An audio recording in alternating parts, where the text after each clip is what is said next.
Hi അസ്സലാമു അലൈക്കും, welcome back. ഇന്ന് ഞാൻ വന്നിട്ടുള്ളത് നല്ലൊരു ബ്രേക്ക്ഫാസ്റ്റിൻ്റെയോ ഡിന്നറോ ഈവനിങ് സ്നാക്കായിട്ടൊക്കെ കഴിക്കാൻ പറ്റുന്ന നല്ലൊരു റെസിപ്പിയാണ്.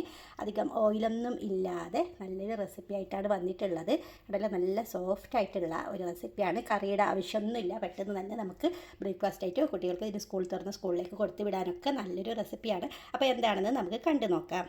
ഇതിനായിട്ട് ഞാനിപ്പോൾ ഒരു കപ്പ് റവ ഏത് പാത്രത്തിലാണോ ഉള്ളത് ആ അളവിൽ തന്നെ നിങ്ങൾ എടുത്താൽ മതി. ഞാനിപ്പോൾ ഇതേപോലത്തെ ചെറിയൊരു കിണ്ണത്തിലാണ് ഇത് എടുത്തിട്ടുള്ളത്. ഇനി നമുക്ക് ഇതിനൊരു മിക്സിയുടെ ജാറിലോട്ട് ഇട്ട് കൊടുക്കണം.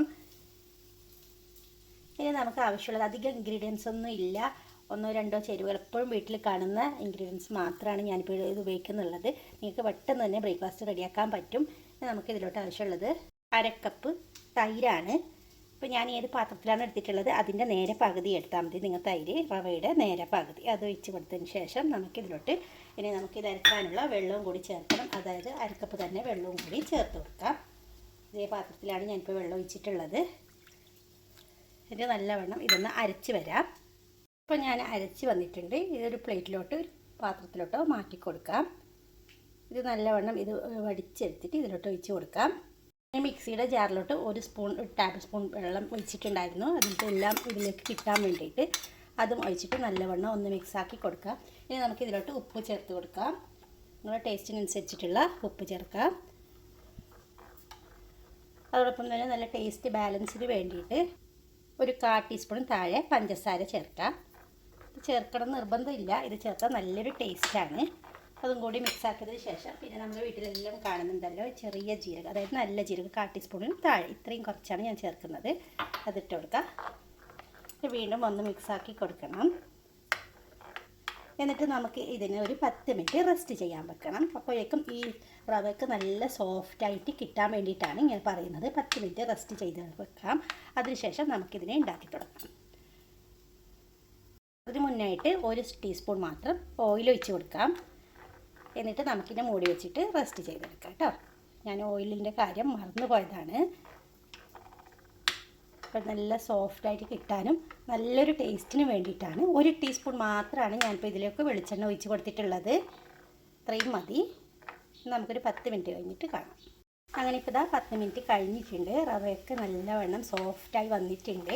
ഇനി നമുക്കിതിലോട്ട് ആവശ്യമുള്ളത് ഒരു പച്ചമുളകും ചെറിയൊരു കഷ്ണം ഇഞ്ചും ചെറുതായിട്ട് ഇതേപോലെ ഒന്ന് കട്ട് ചെയ്തിട്ടിട്ടതാണ്. അതും കൂടി ഒന്ന് മിക്സാക്കി കൊടുക്കുക. ഇത് കറിയൊന്നും വേണ്ട ഇത് കഴിക്കാനായിട്ട്. ഇതിൻ്റെ കൂടെ കുറച്ച് എന്തെങ്കിലും ഒരു ചട്നി മാത്രം മതി കഴിക്കാനായിട്ട്. അതിൻ്റെ പേരിലാണ് ഞങ്ങൾക്ക് ഇതെല്ലാം ചേർക്കുന്നുള്ളത്. ഇനി നമുക്ക് ആവശ്യമുള്ളത് കുറച്ച് ചെറുനാരങ്ങ നീരാണ്. ഇത് ഇതേ പാത്രത്തിൽ ഞാനൊന്ന് പിഴിഞ്ഞെടുക്കുകയാണ്. നിങ്ങളെ കയ്യിൽ ഇനോ ഉണ്ടെങ്കിൽ ഇനോ ചേർത്ത് കൊടുത്താലും മതി. ഇപ്പം എൻ്റെ കയ്യിൽ ഇനോ ഇല്ലാത്തതിൻ്റെ പേരിലാണ് ഇപ്പം ഞാൻ ചെറുനാരങ്ങ നീരെടുക്കുന്നത്. ഇതിലോട്ട് അല്പം സോഡാപ്പൊടിയും ചേർക്കാം. ഇത്രയും മതി. നല്ല വണ്ണം ഇങ്ങനെ ഒന്ന് പതഞ്ഞ് പൊങ്ങിയതിന് ശേഷം നമുക്ക് ഈ മാവിലോട്ട് ഒഴിച്ച് കൊടുക്കണം. പെട്ടെന്ന് തന്നെ നമുക്കൊന്ന് ഇളക്കി കൊടുക്കാം. ഞാൻ പറഞ്ഞാൽ ഈനോ ഉണ്ടെങ്കിൽ ഈനോ ഇട്ടെടുത്താലും മതി കേട്ടോ. ഇനി ഇല്ലെങ്കിൽ ഇങ്ങനെ ചെയ്തെടുത്താൽ മതി. അധികം ഇളക്കേണ്ട ആവശ്യമില്ല. നമുക്ക് ഇതിനെ ഒന്ന് സ്റ്റീം ചെയ്തെടുക്കാം. അതുപോലെ ഇതിനായിട്ട് ഞാനിപ്പോൾ ഇതേപോലത്തെ ഒരു കിണ്ണത്തിലാണ് ചെയ്യുന്നത്. ഈ കിണ്ണത്തിൽ അല്പം നെയ്യ് തടവിയിട്ടുണ്ടായിരുന്നു. ഒട്ടി പിടിക്കാതിരിക്കാൻ വേണ്ടിയിട്ടാണ് ഇങ്ങനെ ചെയ്യുന്നത്. പെട്ടെന്ന് തന്നെ നമുക്ക് ഇതിലോട്ടൊന്ന് ഒഴിച്ച് കൊടുക്കാം. എന്നിട്ട് നമുക്ക് ഇതിനൊന്ന് 15 മിനിറ്റ് വരെ ഒന്ന് സ്റ്റീം ചെയ്തെടുക്കാം. സ്റ്റീം ചെയ്യുന്നത് ഞാനിപ്പോൾ കാണിക്കുന്നില്ല, അതിനുശേഷം ഞാൻ കാണിക്കാം. അധികം കാണിച്ചിട്ട് ബോറടിപ്പിക്കുന്നില്ല. നിങ്ങൾ ആദ്യമായിട്ടാണ് കാണുന്നുണ്ടെങ്കിൽ ഇഷ്ടമായാൽ ഒന്ന് സബ്സ്ക്രൈബ് ചെയ്ത് സപ്പോർട്ട് ചെയ്യണേ. പോരാത്തതിന് ഒരു ലൈക്ക് തരാനും മറക്കരുത്. അങ്ങനെ ഒന്ന് 2 വട്ടം ഇങ്ങനെ ഒന്ന് ടാപ്പ് ചെയ്തിട്ട് ഞാൻ സ്റ്റീം ചെയ്തിട്ട് കാണിക്കാം. ഞാൻ സ്റ്റീം ചെയ്യാൻ വെച്ചിട്ടുണ്ട്. അതിന് മുന്നായിട്ട് ഇതിന് മുകളിലോട്ട് കുറച്ച് കയ്യിലുണ്ടെങ്കിൽ ചാറ്റ് മസാല ഇങ്ങനെ ഒന്ന് എല്ലായിടത്തും ആക്കി കൊടുത്താൽ മതി. അപ്പോൾ നല്ലൊരു ടേസ്റ്റാണ്. ഇത് ഉണ്ടെങ്കിൽ ആക്കി കൊടുക്കുക, ഇല്ലെങ്കിൽ നിർബന്ധമൊന്നുമില്ല. ഇനി നമുക്ക് മൂടി വെച്ചിട്ട് 15 മിനിറ്റ് വരെ ഒന്ന് വേവിച്ചെടുക്കാം. ഞാൻ സ്റ്റീം ചെയ്ത് വന്നിട്ടുണ്ട്. നമുക്കിതിൻ്റെ സൈഡൊക്കെ ഒന്ന് ഒരു സ്പാച്ചില വെച്ചിട്ട് ഇങ്ങനെ ഒന്ന് വിരിച്ച് കൊടുക്കാം. അപ്പോൾ പെട്ടെന്ന് തന്നെ നമുക്ക് കിട്ടുന്നതാണ്. നമുക്കിതൊന്ന് തിരിച്ചിട്ട് കൊടുക്കാം.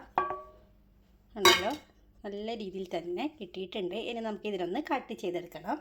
ഇഷ്ടമുള്ള ഷേപ്പിൽ കട്ട് ചെയ്തെടുത്താൽ മതി. ഇപ്പോൾ ഞാനിങ്ങനെ കേക്കൊക്കെ കട്ട് ചെയ്യുന്നില്ല, അതേപോലെയാണ് കട്ട് ചെയ്യുന്നുള്ളത്. നല്ല സോഫ്റ്റാണ്, കുറച്ച് ചൂടും കൂടി ഉണ്ട്. അതൊക്കെ കണ്ടല്ലോ, ഞാനങ്ങനെ കട്ട് ചെയ്തിട്ട് വന്നിട്ടുണ്ട്.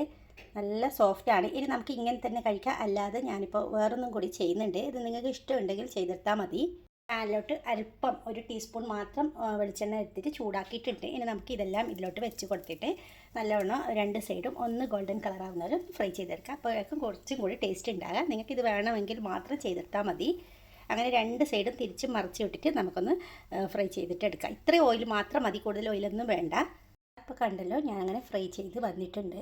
രണ്ട് സൈഡും ഒന്ന് മൊരിച്ചെടുത്താൽ മാത്രം മതി. നല്ല സോഫ്റ്റാണ് ഇത്. ഇതാ ഇങ്ങനെ ആക്കിയാൽ പോലും ഇങ്ങനെ കഴിക്കാൻ പറ്റുന്ന നല്ലൊരു ബ്രേക്ക്ഫാസ്റ്റ് ആയിട്ടോ ഡിന്നറായിട്ടോ ഏത് നേരം വേണമെങ്കിലും നമുക്കൊക്കെ ഗസ്റ്റൊക്കെ വരുന്നുണ്ടെങ്കിൽ ഇങ്ങനെ ഉണ്ടാക്കി കൊടുത്താൽ അവർ തീർച്ചയായും നിങ്ങളോട് ഈ റെസിപ്പി ചോദിക്കും. അപ്പോൾ എല്ലാവർക്കും വീഡിയോ ഇഷ്ടപ്പെട്ടു എന്ന് വിചാരിക്കുന്നു. അപ്പോൾ ഒരു ലൈക്ക് തരാനും ഒരു ഷെയർ ചെയ്യാനും മറക്കരുത്. ഇതേപോലെ രണ്ട് ചട്നി എന്തെങ്കിലും ഒരു ചട്നി ഉണ്ടെങ്കിൽ നമുക്ക് കഴിക്കാൻ പറ്റുന്നതാണ്. അപ്പോൾ ഇത്രയും നേരം ന്യൂസ് അയച്ചതിന് ഒത്തിരി നന്ദി.